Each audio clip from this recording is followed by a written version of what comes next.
today's review, we'll be taking a look at the CT Toys Wolverine Tiger Stripe version, which is a knockoff or bootleg of the Mafex Wolverine.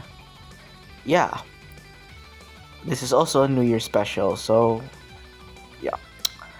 Let's take a look at the box. Here's the box, and yeah, looks really cool. Wolverine, the CT Toys logo. Looks relatively nice. It's a little beat up, but yeah, it's a box. Also, a pretty decent quality box, but I don't know if I'm gonna keep it for that long. I might throw it away. So yeah, let's get to the figure. So the painting and sculpting for this figure is beautiful. Like, this straight up jumps out of the comics. Like, he literally looks similar to Jim Lee's art or X-Men 97. He looks beautiful. Alright, for size comparison, this figure is pretty short. Here he is with a Toy Biz Iron Man figure. Here he is with a bootleg Marvel Legends Spider-Man. And here he is with ZD Toys Wolverine. Posability.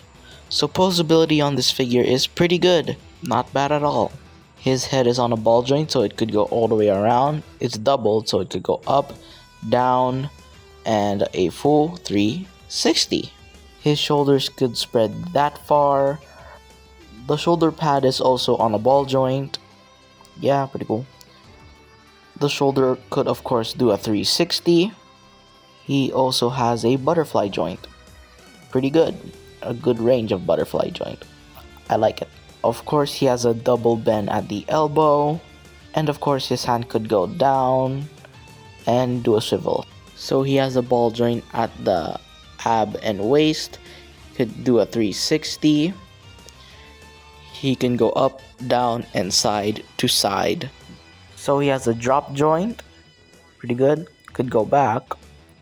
Could go all the way that far on the leg. Double bend at the knee. His foot could go up and down, and a toe joint. And he can of course do a swivel and a pivot.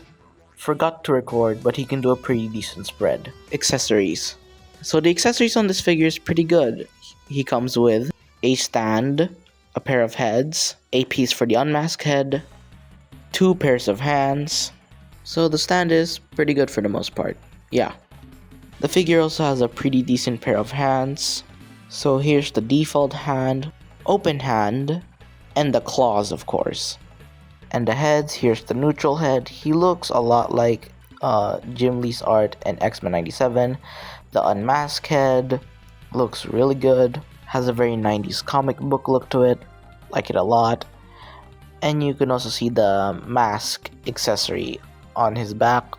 Pretty cool. And here's the angry head. This is my favorite out of all 3 of the head sculpts. Alright, before I get to my final thoughts on this figure, I'm gonna talk about my problems of this figure.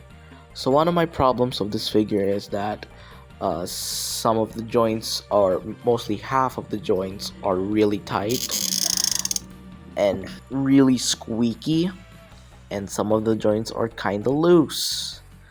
And I have to put some dish soap, and my first recording of this figure, when I was doing the posability part, it was like really squeaky. Yeah.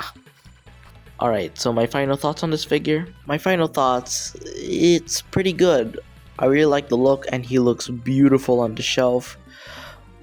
But be cautious about the squeaky joints and loosen it up a bit. And of course, the plastic quality is pretty good. So I'm gonna give this figure an 8 out of 10. So yeah, that's all. Do the YouTube thing, like and subscribe if you like. And yeah, see ya.